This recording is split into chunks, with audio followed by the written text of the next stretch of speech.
आप सभी को एग्जाम नैनो यूट्यूब चैनल में फिर से हार्दिक स्वागत है। आज से जो है आपका ज्योमेट्री का क्लास स्टार्ट होगा और सिलेबस वाला दिन हम डिस्कस किए थे कि आपका जो है मैथ से टोटल 35 क्वेश्चन पूछे जाएंगे और इन 35 क्वेश्चन में से आप ये उम्मीद कर सकते हैं कि सिर्फ और सिर्फ ज्योमेट्री वाला सेक्शन से 7 से 8 सवाल आपसे पूछे जाएंगे। इसलिए ज्योमेट्री सेक्शन आपके एग्जामिनेशन पॉइंट ऑफ व्यू से मोस्ट इम्पोर्टेंट टॉपिक है। इस टॉपिक को अगर आप बहुत ही भली भांति समझ जाते हैं, बढ़िया से समझ जाते हैं, उसका कॉन्सेप्ट प्लस न्यूमेरिकल को अगर आप 2-3 बार कर लेते हैं तो आप इजीली 7 to 8 मार्क्स आप गेन कर सकते हैं। यह आपका डेमो क्लास होने वाली है ज्योमेट्री का। इसका कंप्लीट सिलेबस आपका एप्लीकेशन में कराया जाएगा और यूट्यूब में भी क्वेश्चन कराया जाएगा। इसके लिए आप लोग निश्चिंत रहे। अगर आप एप्लीकेशन के मदद से बैच को एक्सेस करना चाहते हैं तो बैच एप्लीकेशन डाउनलोड करके बैच को आप एक्सेस कर सकते हैं इन दैट स्पेशल ऑफर। ये जो ऑफर चल रही है इसमें आपको बहुत ही कम प्राइस में बैच का एक्सेस मिलेगा। फिर बाद में जो है जैसे एग्जाम डेट वगैरह अनाउंस होगी तो बैच की जो ओरिजिनल प्राइस है उस प्राइस में फिर उस टाइम ये बैच आपको प्रोवाइड कर दिया जाएगा। तो बैच को जो है अगर आप बैच में आना चाहते हैं जहाँ रेगुलर क्लासेस चलेगी डेली बेसिस पर हर एक टॉपिक का, तो आप बैच में इनरोल करा लीजिए। तो चलिए हम लोग आगे बढ़ते हैं और जियोमेट्री सेक्शन को समझते हैं। तो जियोमेट्री को जो है यहाँ पर सिलेबस के अकॉर्डिंग 5 सेक्शन में बांटेंगे और 5 सेक्शंस आपको कंप्लीट कराया जाएगा।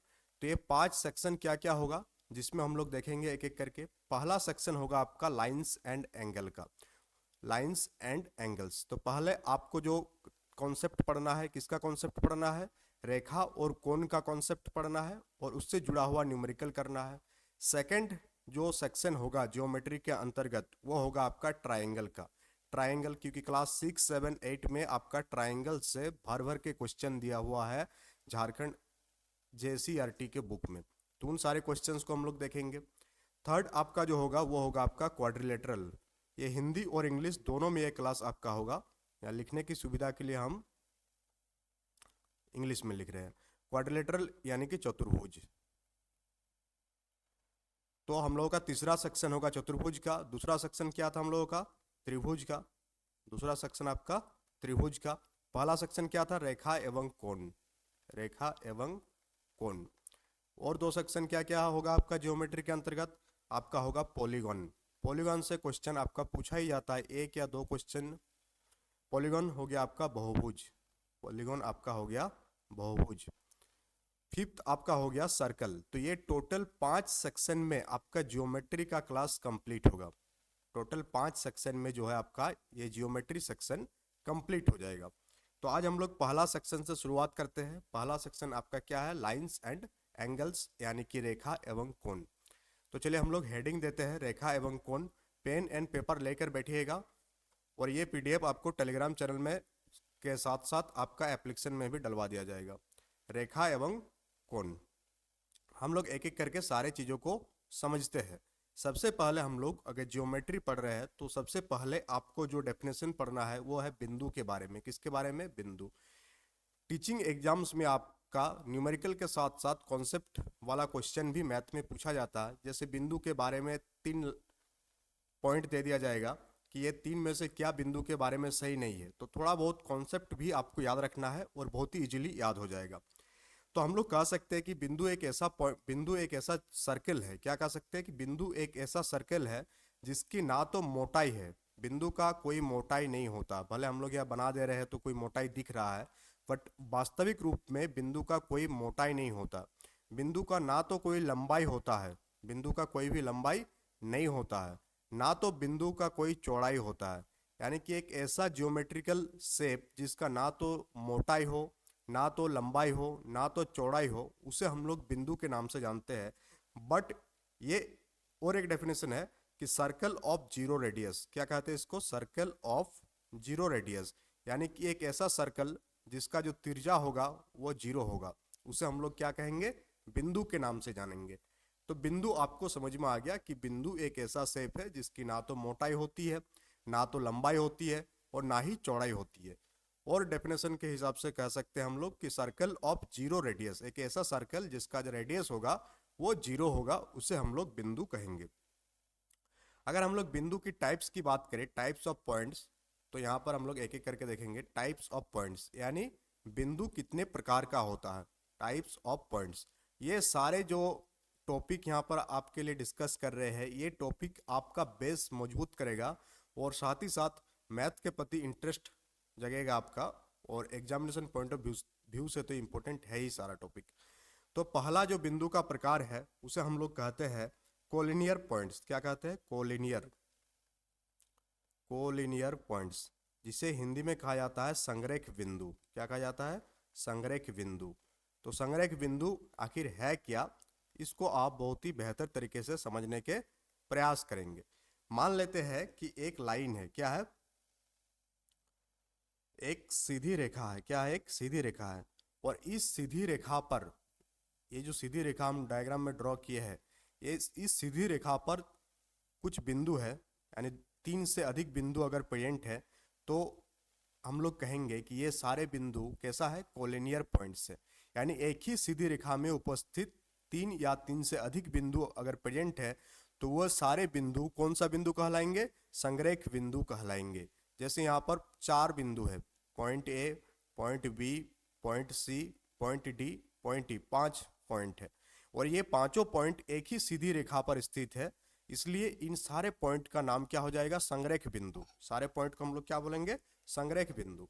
तो इसका डेफिनेशन हम लोग क्या कह सकते हैं कि 3 या 3 से अधिक बिंदु अगर किसी एक ही सीधी रेखा में स्थित हो तो ये बिंदु कौन सा बिंदु कहलाएंगे? संरेख बिंदु कहलाएंगे।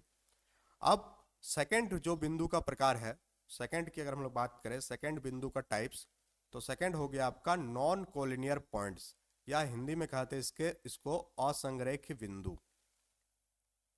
असंरेख बिंदु। तो आखिर असंरेख बिंदु है क्या? जब 3 या 3 से अधिक पॉइंट एक सीधी रेखा में स्थित ना हो तो उसे हम लोग कहते हैं असंरेख बिंदु। जैसे यहाँ पर हम 4-5 पॉइंट ड्रॉ किए हैं जो एक सीधी रेखा में नहीं है। अगर आप इसको मिलाने की कोशिश करेंगे, इधर से मिलेगा, इधर से मिलेगा, इधर से मिलेगा, तो आप यहाँ देख पा रहे हैं कि ये पांचों पॉइंट, ये पांचों बिंदु जो है ये सीधी रेखा में नहीं है। तो इस प्रकार की व्यवस्था को हम लोग, इस प्रकार के बिंदुओं के समूह को हम लोग क्या कहते हैं? असंरेख बिंदु, और इंग्लिश में इसे कहते हैं नॉन कोलिनियर पॉइंट्स। क्या कहते हैं? Non collinear, non collinear points. Hindi में इसे कहा जाता है, इंग्लिश में नॉन कोलिनियर पॉइंट्स, और हिंदी में इसे असंरेख बिंदु कहेंगे जब 3 या 3 से अधिक बिंदु एक सीधी रेखा में स्थित नहीं होगा। नॉट इन स्ट्रेट लाइन, यानी एक सीधी रेखा में अगर स्थित नहीं है सारे बिंदु, तो उन सारे बिंदुओं को हम लोग कहते हैं असंरेख बिंदु। अब हम लोग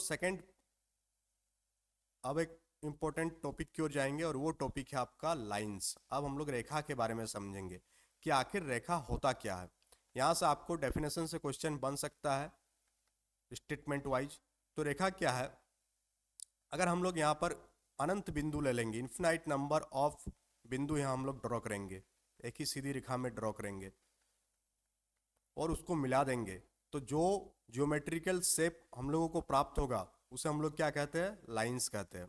तो हम लोग कह सकते हैं कि जो रेखा का निर्माण होती है, कहाँ से होती है? अनंत बिंदुओं से रेखा की निर्माण होती है। जैसे यहाँ पर ड्रॉ किए बहुत सारे बिंदु और सारे बिंदु को मिला दिए, तो जो चीज प्राप्त हुआ, जो शेप्स हम लोगों को दिखाई दिया, उस शेप्स का नाम है क्या? रेखा। इंग्लिश में उसे क्या कहेंगे? लाइंस कहेंगे। और ये जो रेखा है, रेखा का कोई भी अंत बिंदु नहीं होता है। ये रेखा का कोई भी अंत बिंदु नहीं होता है, यानी कि कोई ये नहीं कह सकते कि रेखा की कहाँ से शुरुआत हुआ था और वहां पर वो कहाँ पर खत्म होगा। साथ ही साथ इसका कोई भी मोटाई नहीं होगा, इसका कोई भी मोटाई नहीं होगा, क्योंकि बिंदु से बना हुआ है तो इसका कोई भी मोटाई नहीं होगा। तो इस प्रकार से हम लोग कह सकते हैं कि रेखा का सिर्फ और सिर्फ क्या होती है? लंबाई होती है। रेखा में सिर्फ क्या होती है? लंबाई होती है। तो रेखा की क्या होगा? सिर्फ और सिर्फ लंबाई होगा। और हम लोग रेखा को दोनों साइड में अनंत टाइम तक बढ़ा सकते हैं। जितना दूर तक हम लोग ले जा सकते हैं उतना दूर तक रेखा जाएगा, क्योंकि रेखा का कोई अंत बिंदु नहीं होता है और ये बिंदुओं से मिलकर बना हुआ एक ज्योमेट्रिकल शेप है, जिसका ना तो कोई मोटाई होगा, बट इसका लंबाई होगा। इस चीज का आप ध्यान रखिएगा कि रेखा की लंबाई होगा या नहीं होगा। तो हाँ, रेखा का लंबाई होगा, बट कोई भी मोटाई जो है इसका नहीं होगा। अगर हम लोग बात करें रेखा के प्रकार, तो रेखा जो है आपका 3 प्रकार का होता है। टाइप्स ऑफ लाइंस की अगर हम लोग बात करें यहाँ पर, टाइप्स ऑफ लाइंस, रेखा के प्रकार, तो यहाँ हम लोग टॉपिक हेडिंग देते हैं रेखा का प्रकार। तो आपका जो लाइंस है वो 3 प्रकार का लाइन हम लोगों को ज्योमेट्री में देखने को मिलता है। 3 क्या क्या हो गया? पहला आपका हो जाएगा स्ट्रेट लाइन। पहला आपका हो जाएगा स्ट्रेट लाइन। स्ट्रेट लाइन यानी कि सीधी रेखा। पहला जो रेखा हम लोगों को देखने को मिलता है वो है आपका सीधी रेखा। दूसरा जो हम लोगों को देखने को मिलता है रेखा, वो हो गया आपका कर्व्ड लाइन। कौन सा line? Curved line. Curved line को हिंदी में कहा जाता है वक्र रेखा या घुमावदार रेखा। थर्ड हम लोगों को जो देखने को मिलता है वो है हम लोगों को लाइन सेगमेंट। लाइन सेगमेंट यानी कि रेखा खंड, जो जिसका निर्माण कहाँ से होता है? लाइन से ही रेखा खंड का निर्माण होता है, तो रेखा खंड। तीसरा हो गया आपका रेखा खंड। अब सबको एक एक करके आपको समझना है। सबसे पहले स्ट्रेट लाइन, तो ऐसी रेखा जो किसी भी बिंदु पर अपनी दिशा में, यानी सिंपल है ये सीधी रेखा, यानी जो सीधा जा रहा है वो आपका हो गया सीधी रेखा, और दोनों साइड से आगे बढ़ रहा है, इसका हम लोग ए भी नाम दे दिए। तो ये हो गया आपका स्ट्रेट लाइन। और ये अपना दिशा जो है नहीं बदलता। अगर आप देखेंगे ए को आप आगे बढ़ाएंगे तो एक ही दिशा में जाएगा। अगर पूर्व दिशा में बढ़ा रहा है तो पूर्व में जाएगा, बी अगर पश्चिम में जा रहा तो पश्चिम में ही जाएगा। तो किसी भी बिंदु पर जो सीधी रेखा होता है वो अपनी दिशा नहीं बदलती है। तो पहला टर्म इसमें याद रखना है सीधी रेखा के बारे में, कि ये जो है अपनी दिशा को नहीं बदलती है, नहीं बदलती है, यानी कि ये अपना डायरेक्शन को जो है चेंज नहीं करता है। उसे हम लोग क्या कहते हैं? सीधी रेखा कहते हैं। दूसरा हो गया आपका कर्व्ड लाइन। तो कर्व्ड लाइन कैसे होगा? इस टाइप से होगा, यानी कि कर्व बना रहा है, वक्र बना रहा है, बट ये अपना दिशा को बदलती है। दिशा को जैसे यहाँ से जा रहा था बट फिर मुड़ गया, ये इधर जा रहा था ना, बट ये ऊपर की ओर चला गया, तो अपना दिशा को ये बदल दिया। इसको भी हम लोग ए बी नाम दिए। तो वक्र रेखा में क्या होगा? डायरेक्शन चेंज होगा। क्या होगा? डायरेक्शन चेंज होगा। डायरेक्शन इसका चेंज होगा, डायरेक्शन चेंज, यानी वक्र रेखा में हम लोगों को डायरेक्शन चेंज देखने को मिलता है, उसे हम लोग वक्र रेखा कहते हैं। अब रेखा खंड क्या है? अब ये जो रेखा है, तो रेखा का तो कोई अंत बिंदु नहीं होता है, वो हमेशा आगे बढ़ते रहता है। बट जब हम लोग क्या कर देंगे, 2 पॉइंट ले लेंगे एक रेखा पर, तो ये 2 पॉइंट के बीच की दूरी को हम लोग रेखा खंड के नाम से जानेंगे। कोई रेखा है जो दोनों ओर से आगे बढ़ रहा है, और जब इस रेखा में हम लोग 2 पॉइंट ले लेंगे जिसका एक इनिशियल पॉइंट और एक फाइनल पॉइंट होगा, तो उन दोनों के बीच का जो डिस्टेंस होगा उसे हम लोग रेखा खंड कहेंगे। तो हम लोग क्या कहेंगे कि रेखा खंड का जो है 2 अंत बिंदु होता है। कितना होता है? 2 अंत बिंदु। पहला एक शुरुआत वाला और दूसरा जहां पर वो खत्म होता है। तो रेखा खंड में क्या क्या होता है? 2 अंत बिंदु होता है। और जनरली जब हम लोग बोलते हैं तो रेखा खंड को ही हम लोग क्या कह देते हैं? लाइंस कह देते हैं। तो यहाँ पर आपको लाइंस का पूरा कॉन्सेप्ट समझ में आ गया कि लाइंस आपका 3 प्रकार का होता है, स्ट्रेट लाइन, कर्व्ड लाइन और लाइन सेगमेंट। अभी तक कोई भी डाउट होगा तो कमेंट बॉक्स में आप लोग कमेंट कीजिएगा कि यहाँ तक कोई दिक्कत है या नहीं है। यहाँ तक आपको सारी चीजें समझ में आ गया है। अब फिर हम लोग रेखा का कुछ और प्रकार देखेंगे, जैसे कि प्रतिच्छेदी रेखाएं के बारे में। अब हम लोग इंटरसेक्टिंग लाइन के बारे में समझेंगे। इंटरसेक्टिंग लाइंस, जिसे हिंदी में कहते हैं प्रतिच्छेदी रेखाएं।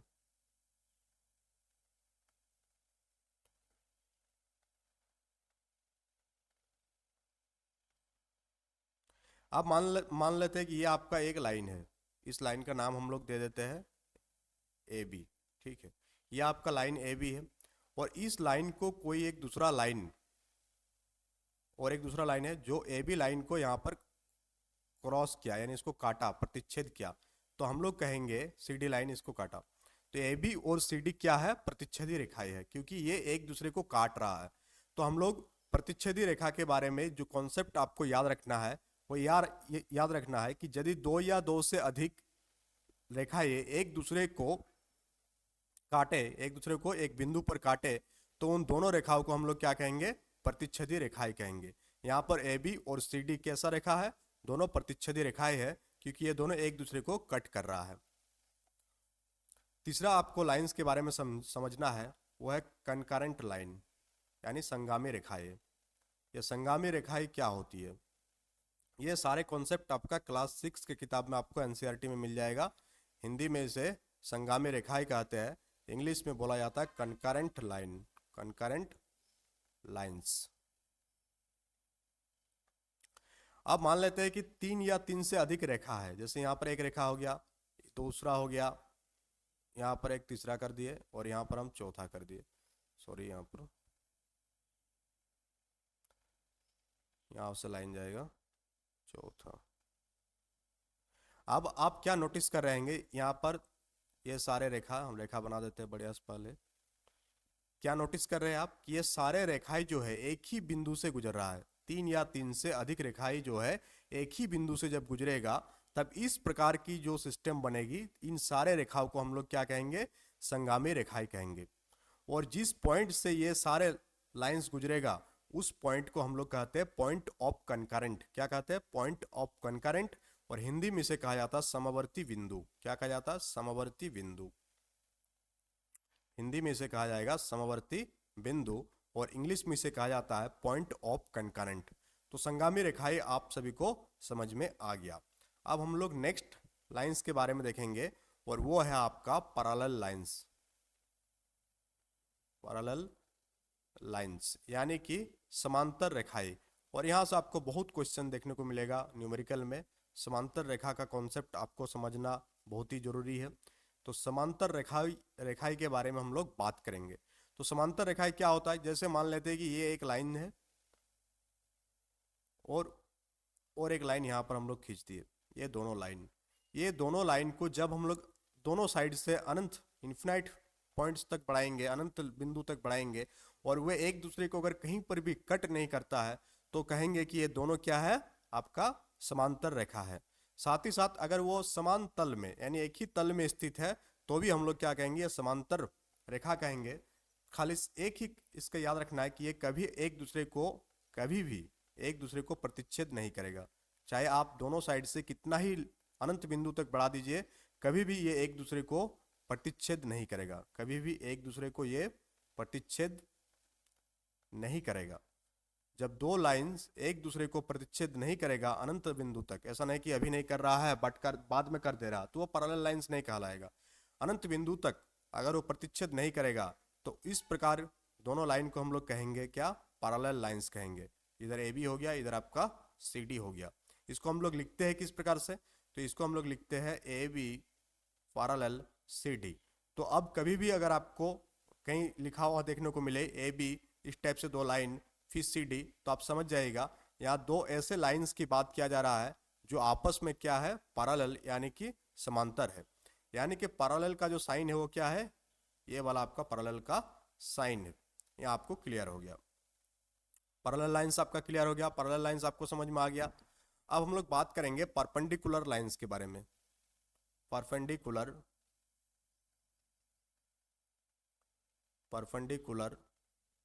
लाइंस। परपेंडिकुलर लाइंस को हिंदी में कहते हैं लंबवत रेखाएं।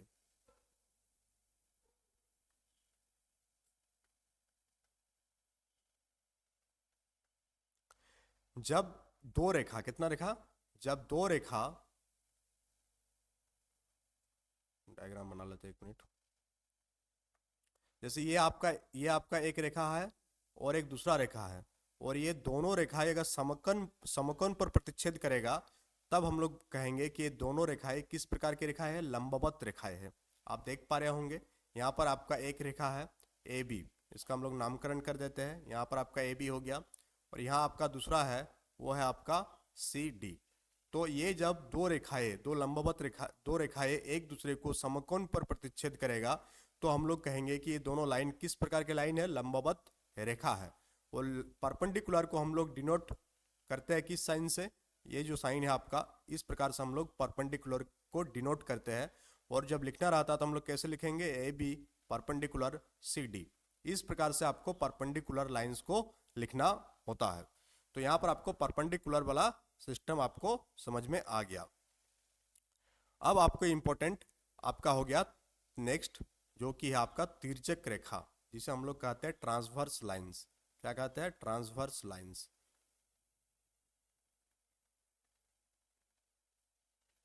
Transverse lines.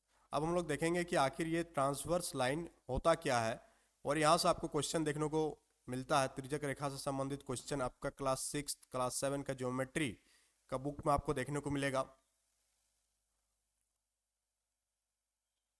अब मान लेते हैं कि दो या दो से अधिक रेखा आपको दिया हुआ है। जैसे यहाँ पर एक रेखा दिया हुआ है, फिर यहाँ आपका एक दूसरा यहाँ पर आपका एक दूसरा रेखा दिया हुआ है, नीचे और भी हो सकता है रेखा, दो या दो से अधिक रेखा हो सकता है। और इन दो या दो से अधिक रेखाओं को कोई एक तीसरा रेखा अलग अलग बिंदुओं पर काटे। जैसे यहाँ पर काटा, जैसे यहाँ पर एक पहला रेखा था आपके पास ए बी, दूसरा आपका था सी डी, और ए बी और सी डी लाइन्स को जो है एक तीसरा रेखा जिसका नाम हम लोग ले लेते हैं एम एन, तीसरा रेखा एम एन दो जगह पर काटा। यहाँ पर एक बिंदु पर काटा जिसे हम लोग ओ लिख देते हैं, और यहाँ पर एक दूसरा बिंदु जिस यहाँ पर काटा जिसको हम लोग जेड लिख देते हैं। तो अब इस प्रकार का जो एम एन है, एम एन लाइन है, इसका नाम हो जाएगा आपका तिर्यक रेखा। इसका डेफिनेशन क्या हो गया कि वो रेखा जो दो या दो से अधिक रेखाओं को अलग अलग बिंदुओं पर काटती हो, तो उस रेखा को हम लोग कौन सी रेखा के नाम से जानते हैं, उस रेखा को हम लोग तिर्यक रेखा के नाम से जानते हैं। और जहां जहां पर भी कट करेगा वहां पर किसका निर्माण हो जाएगा, एंगल का निर्माण होगा, जिसके बारे में हम लोग एंगल्स वाला चैप्टर में थोड़ा देर बाद देखेंगे कि इन सारे एंगल्स का नाम क्या है। अब चलिए हम लोग आगे बढ़ते हैं और आगे हम लोग एंगल्स के बारे में समझते हैं कि आखिर कोण होता क्या है। एंगल एक इंपॉर्टेंट टॉपिक है और एंगल से भी आपको क्वेश्चन देखने को मिलेगा एग्जाम में। हम लोग इसका कलर चेंज कर लेते हैं। चलिए अब आप लोग टॉपिक हेडिंग देंगे एंगल्स। एंगल्स, एंगल्स को हिंदी में हम लोग किस नाम से जानते हैं, कोण। तो कोण समझना बहुत ही आसान है। आप जिस भी घर में रहते हैं, जैसे ये आपका घर का फ्लोर है, तो आप कोना के साइड देखेंगे तो इधर से एक दीवार आया है, इधर से एक दीवार आया है, और दोनों दीवार एक पॉइंट पर मैच हुआ है। और यहाँ पर पॉइंट पर जैसे ही मैच होगा तो जिस चीज का भी, जिस जियोमेट्रिकल शेप्स का निर्माण करेगा, ज्योमेट्रिकल फेनोमेना का निर्माण करेगा, उसे हम लोग क्या कहेंगे, कोण कहेंगे। या इस टाइप से भी कह सकते हैं, जब दो किरण, जैसे यहाँ पर आप समझिए कि यहाँ पर एक किरण है। किरण किसे कहते हैं, एक ऐसा लाइन जो हमेशा एक साइड से आगे बढ़ता हो उसे किरण कहते हैं। यानी किरण का जो है इनिशियल पॉइंट तो होता है, बट फाइनल पॉइंट हम लोगों को नहीं प्राप्त होता है, उसे किरण कहते हैं। इधर से आपका एक रे आया और दूसरा रे आपका इधर से निकला, तो दोनों रे एक ही उभयनिष्ठ एक ही पॉइंट से जो है निकल रहा, पॉइंट ओ। तो इस प्रकार से पॉइंट ओ पर किसका निर्माण हो जाएगा, पॉइंट ओ पर आपका कोण का निर्माण हो जाएगा। तो इसका डेफिनेशन आप ये कह सकते हैं कि जब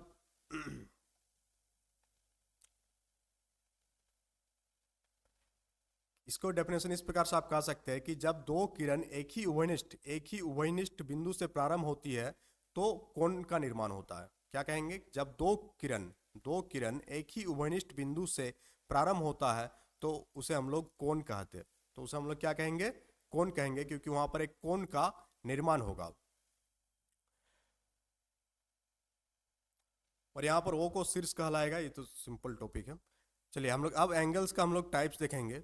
तो यहाँ पर एंगल को हम लोग डिनोट कैसे करेंगे, तो एंगल को इस प्रकार से डिनोट किया जाता है। जब इस एंगल को हम लोगों को लिखना रहेगा तो इसको हम लोग दो प्रकार से लिख सकते हैं। या तो हम लोग कह सकते हैं एंगल ए ओ बी, एक इस प्रकार से लिख सकते हैं, जो भी उभयनिष्ठ बिंदु होगा वो बीच में रहेगा, जिसे हम लोग शीर्ष के नाम से भी जानते हैं। कोण का शीर्ष है क्या, पॉइंट कोण का शीर्ष क्या है, बिंदु ओ जो है कोण का शीर्ष है। तो शीर्ष को हम लोग हमेशा बीच में रखेंगे।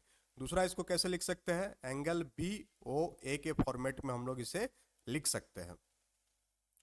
अब हम लोग देखेंगे टाइप्स, एंगल्स का कितने प्रकार है, टाइप्स ऑफ एंगल्स। टाइप्स, तो टाइप्स देखेंगे तो सबसे पहला जो एंगल का प्रकार आएगा वो हो गया आपका एक्यूट एंगल। कौन सा एंगल, एक्यूट एंगल।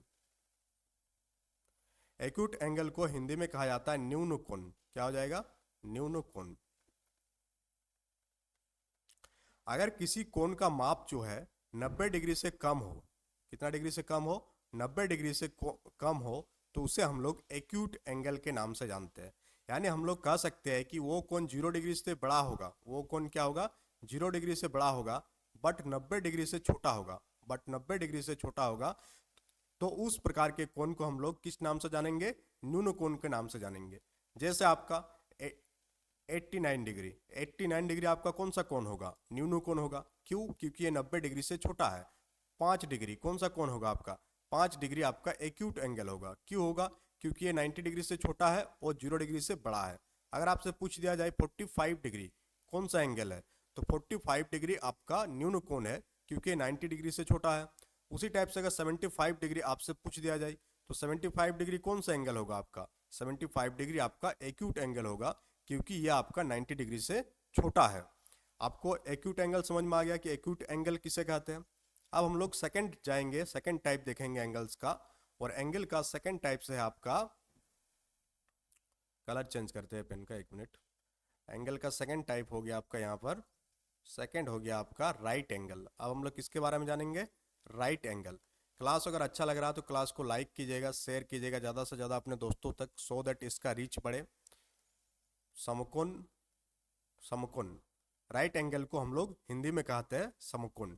अगर कोई कोण है और उस कोण का माप जो है पूरा का पूरा 90 डिग्री है, क्या है, पूरा का पूरा 90 डिग्री है, तो उस कोण को हम लोग राइट एंगल के नाम से जानते हैं। उस कोण को हम लोग किस नाम से जानते हैं, राइट एंगल के नाम से जानते हैं।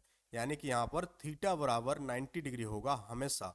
तो जब थीटा बराबर 90 डिग्री हो, तब हम लोग उस कोण को किस कोण के नाम से जानेंगे, समकोण के नाम से जानेंगे। तीसरा हो गया आपका ऑब्ट्यूस एंगल, ऑब्ट्यूस एंगल। और ये ऑब्ट्यूस एंगल को हिंदी में क्या कहते हैं, इसे कहते हैं अधिक कोण। क्या कहते हैं, अधिक कोण।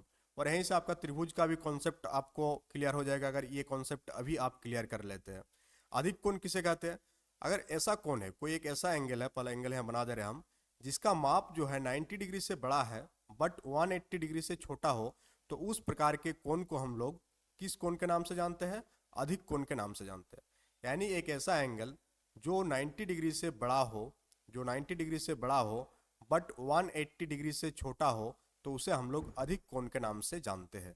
जैसे अगर हम कहें कि 95 डिग्री कौन सा एंगल है, तो 95 डिग्री आपका एक अधिक कोण है।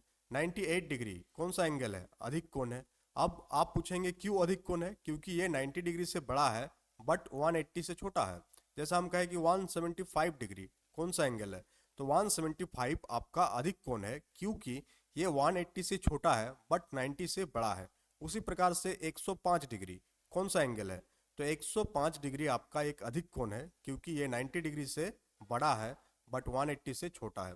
तो यहाँ आपको क्लियर हो गया तीन प्रकार, तीन एंगल का हम लोग प्रकार जो अभी तक देखे, कौन कौन सा, न्यून कोण, समकोण और अधिक कोण आपको समझ में आ गया। अब आपका एक आएगा स्ट्रेट एंगल। क्या आ जाएगा, स्ट्रेट एंगल के बारे में अब हम लोग देखेंगे। ये सारे आपका एंगल्स यानी कोण का प्रकार है, और ये कोण का प्रकार आपका कॉन्सेप्ट क्लियर होना जरूरी है। सॉरी लाइंस नहीं है, एंगल होगा यहाँ पर, straight, straight angle, straight angle. तो स्ट्रेट एंगल को हिंदी में कहा जाता है रिजु कोण। कौन सा कोण, रिजु कोण। अब रिजु कोण, समकोण, ये सब समझना बहुत ही आसान है। जैसे कि हम लोग समकोण समझे थे कि ऐसा एंगल जिसका माप 90 डिग्री हो, तो उसे हम लोग समकोण कहते हैं। उसी प्रकार से यहाँ पर हो जाएगा कि वैसा एंगल जिसका माप जो है 180 डिग्री हो, जिसका माप कितना हो, 180 डिग्री, यानी थीटा इक्वल टू 180 डिग्री हो, तो उसे हम लोग कौन सा एंगल कहते हैं, उसे हम लोग स्ट्रेट एंगल यानी कि रिजु कोण के नाम से जानते हैं। तो रिजु कोण यहाँ पर आपका क्लियर हो गया, यानी थीटा इक्वल टू 180 डिग्री हो जाएगा। अब हम लोग एंगल का एक नेक्स्ट प्रकार देखेंगे। तो टोटल हम लोग 5 प्रकार के एंगल यहाँ पर देखने जा रहे हैं। अभी तक 4 कंप्लीट हो गया, अब हम लोग 5वां देखेंगे। और 5वां आपका हो गया क्या, 5वां आपका है यहाँ पर रेफ्लेक्स एंगल। क्या हो गया, रेफ्लेक्स एंगल, जिसे हिंदी में कहा जाता है बृहत कोण। हिंदी में क्या कहा जाता है, बृहत कोण।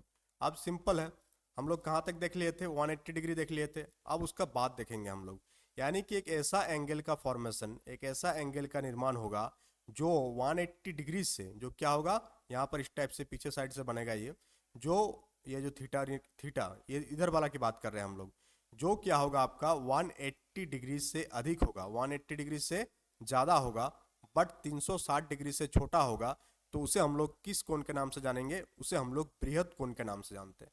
जैसे आपसे पूछ दिया जाएगा कि 185 डिग्री का एंगल कौन सा एंगल है, तो 185 डिग्री का जो एंगल है ये आपका रेफ्लेक्स एंगल है। 190 डिग्री कौन सा एंगल है, तो 190 डिग्री आपका रेफ्लेक्स एंगल है। 355 डिग्री कितना कौन सा एंगल है, तो 355 डिग्री आपका रेफ्लेक्स एंगल है।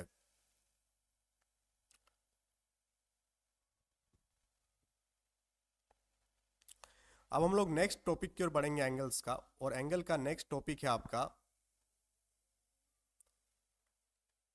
पेयर्स ऑफ एंगल, यानी कोनों का जो जोड़ा होता है उसके बारे में हम लोग समझेंगे। पेयर्स ऑफ एंगल्स यानी कि कोनों का युग्म, कोनों का युग्म। तो सबसे पहला जो कोनों का युग्म बनता है तो उसे हम लोग कहते हैं आसन्न कोण। क्या कहते हैं, एडजेसेंट एंगल, इंग्लिश में इसे कहा जाता है एडजेसेंट एंगल, हिंदी में कहा जाता है आसन्न कोण। तो आखिर ये आसन्न कोण होता क्या है आपको समझना है।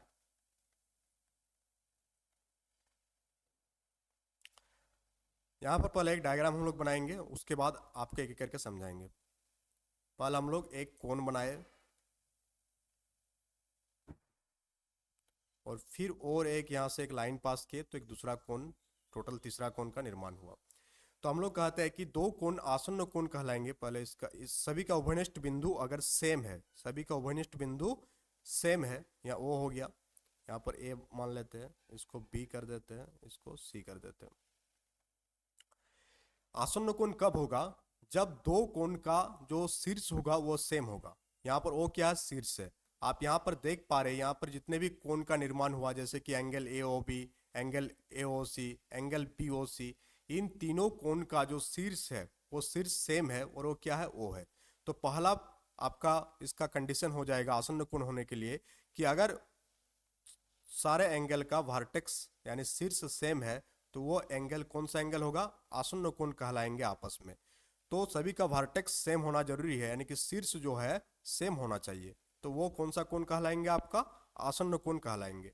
साथ ही साथ तीनों एंगल में से कोई एक ऐसी भुजा होनी चाहिए जो सारे एंगल का कॉमन हो, कॉमन आर्म होना चाहिए, कॉमन आर्म होना चाहिए। क्या होना चाहिए, कॉमन आर्म।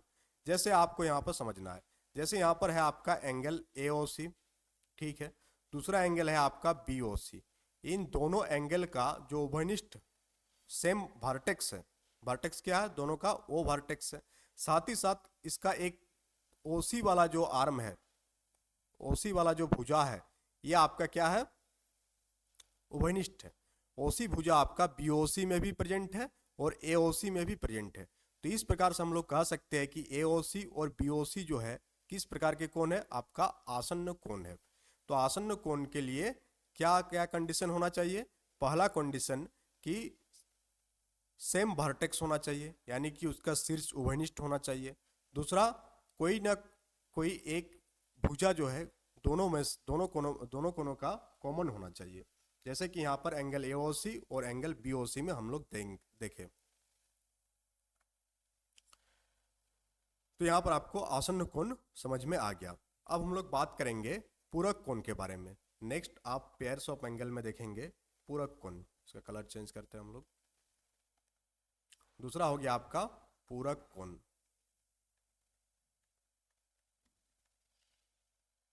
इसे हिंदी में कहा जाता है कंप्लीमेंट्री एंगल, कंप्लीमेंट्री।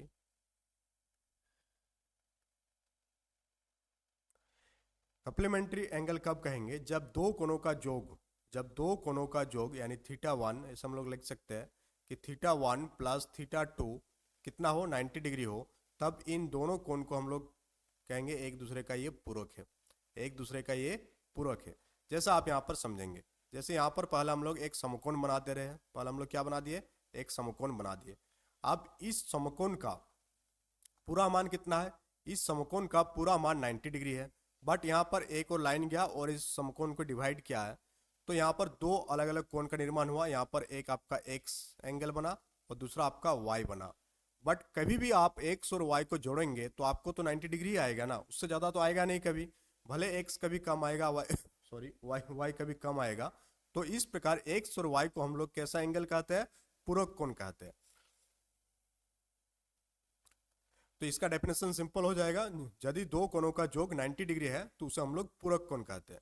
जैसे यहाँ पर आपको क्वेश्चन किस प्रकार से पूछा जाएगा, जैसे एक कोण का मान दे दिया जाएगा 35 डिग्री, तो पूछा जाएगा आपसे कि एक्स का पूरक कोण बताइए। तो एक्स का पूरक कोण कितना हो जाएगा?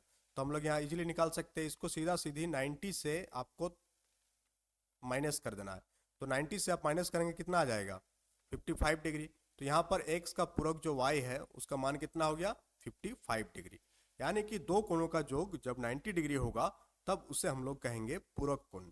तो यहाँ आपका पूरक कोण वाला कॉन्सेप्ट आपका क्लियर हो गया। दूसरा आपका एक आता है सप्लीमेंट्री एंगल।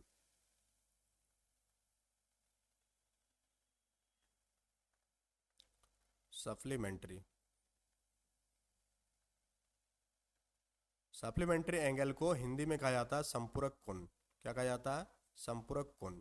अब यह संपूरक कोण होता क्या? जब दो कोणों का योग 180 डिग्री है। जैसे यहाँ पर पहले हम लोग एक 180 डिग्री बना लेते हैं। यहाँ पर एक 180 डिग्री बना दिए, जिसका मान कितना है? 180 डिग्री है। अब यहाँ से कोई एक लाइन पास कर दिया तो दो कोण बन गया। तो ये जो दो कोण बना, एक कोण आपका एक्स और दूसरा कोण आपका वाई, तीन दोनों कोणों को जब भी आप जोड़ेंगे तो आपका मान हमेशा कितना आएगा? यानी θ1 और θ2 हमेशा 180 डिग्री आएगा। तब आपका ये दोनों कोण क्या कहलाएंगे? संपूरक कोण कहलाएंगे। यानी कि जब दो कोणों का योग 180 डिग्री हो तो उसे हम लोग संपूरक कोण कहते हैं। क्वेश्चन आपको किस प्रकार से पूछा जाएगा? माना कि x का मान आपको दे दिया जाएगा कि x जो है आपका कितना है? x आपका मान लेते हैं कितना? 105 डिग्री है। x कितना है? 105 डिग्री है। तो x का संपूरक कोण आप फाइंड करें। तो x का संपूरक कोण यहाँ y मान लेते हैं हम लोग। तो y इक्वल टू क्या हो जाएगा? 180 से सिंपली इसको आपको माइनस कर देना है। 180 से जो दिया हुआ एंगल है उसे आपको माइनस कर देना है। तो 75 डिग्री जो है आपका क्या हो गया? संपूरक कोण हो गया। तो संपूरक कोण क्या हो गया? जब दो कोणों का योग आपका 180 डिग्री हो तो उसे हम लोग संपूरक कोण कहते हैं। पूरक कोण किसे कहते हैं? जब दो कोणों का योग 90 डिग्री हो तो उसे हम लोग पूरक कोण कहते हैं। तो यहां पर आपको क्लियर हो गया सप्लीमेंट्री एंगल। अब हम लोग एक नेक्स्ट पेयर ऑफ एंगल्स देखेंगे और वो है आपका शीर्षाभिमुख कोण। कौन सा कोण? शीर्षाभिमुख कोण। शीर्षाभिमुख कोण।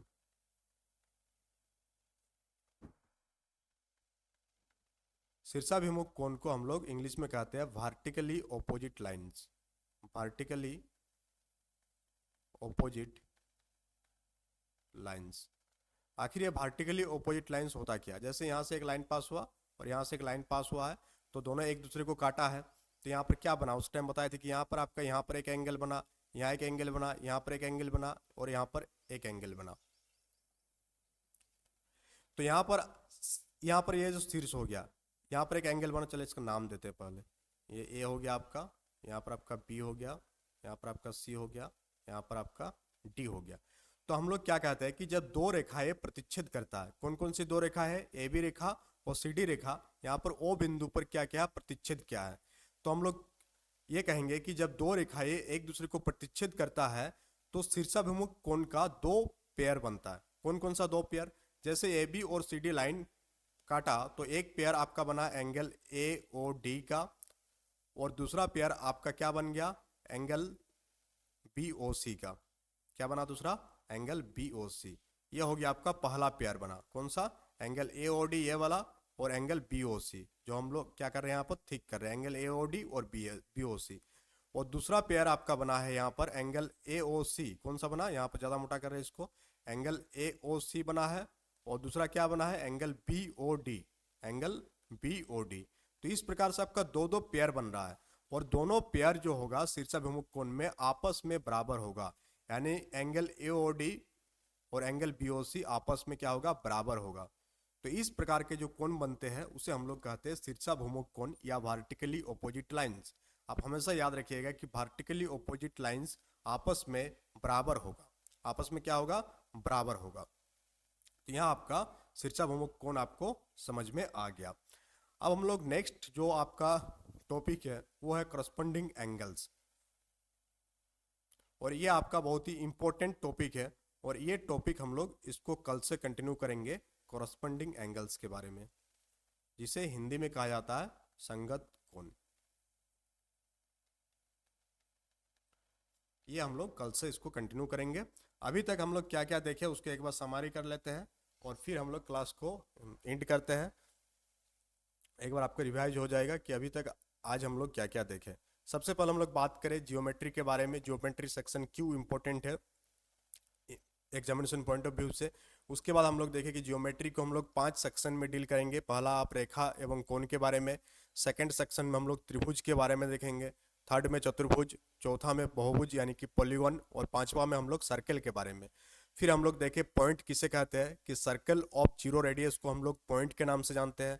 पॉइंट का ना तो मोटाई होती है, ना ही लंबाई होती है, और ना ही चौड़ाई होती है। पॉइंट के प्रकार हम लोग देखें, सबसे पहला देखें संरेख बिंदु। जब एक ही रेखा पर 3 या 3 से अधिक बिंदु प्रेजेंट हो तो उस प्रकार के बिंदुओं को हम लोग संरेख बिंदु के नाम से जानते हैं। असंरेख बिंदु क्या होती है, जब रेखा जो है एक पॉइंट पर एक ही लाइन में स्थित नहीं है, तो ये सारे बिंदुओं को हम लोग क्या कहते हैं, असंरेख बिंदु कहते हैं।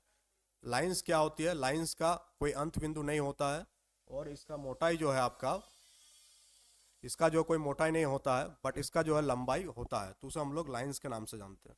फिर हम लोग रेखा के प्रकार देखें, तो रेखा के प्रकार में सबसे पहले था आपका स्ट्रेट लाइंस। स्ट्रेट लाइंस क्या होती है कि कोई भी अपना दिशा ये नहीं बदलता है, उसे हम लोग क्या कहते हैं, स्ट्रेट लाइंस के नाम से जानते हैं। सेकंड क्या देखे थे, कर्व्ड लाइंस। यानी कर्व्ड लाइंस क्या होगा, ये अपना डायरेक्शन चेंज करेगा। जैसे यहाँ पर आप ए बी देखे तो ये क्या कर रहा था, डायरेक्शन चेंज कर रहा था।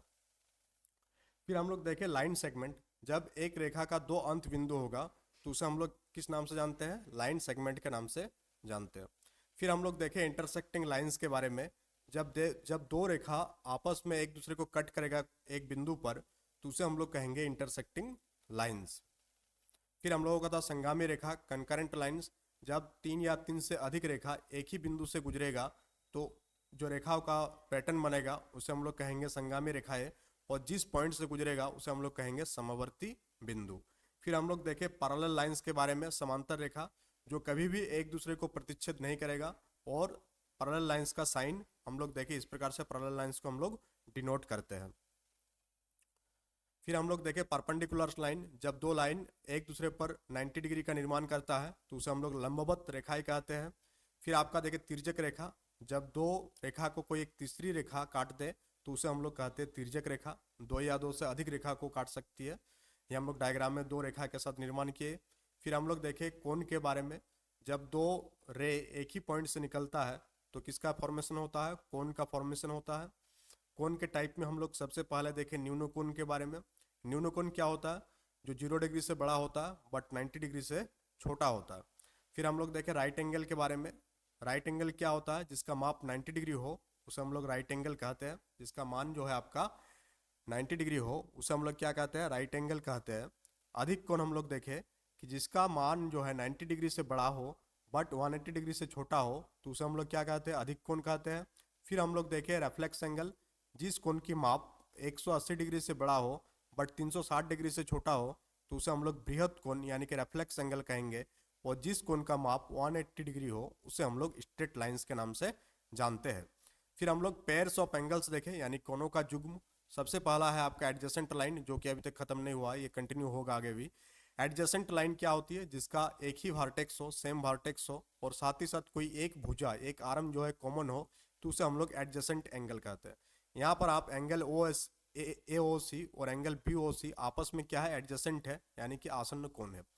फिर हम लोग देखें पूरक कोण। जब 2 कोणों के योग 90 डिग्री हो तो उसे हम लोग पूरक कोण के नाम से जानते हैं। फिर हम लोग देखें संपूरक कोण। जब 2 कोणों की योग 180 डिग्री है तब उसे हम लोग संपूरक कोण कहते हैं। फिर हम लोग देखें वर्टिकली ऑपोजिट लाइंस। जब 2 लाइंस एक दूसरे को प्रतिच्छेद करेगा तो टोटल 2 पेयर्स बनेगा कोणों का, और दोनों पेयर्स जो है आपस में एक दूसरे के बराबर होगा।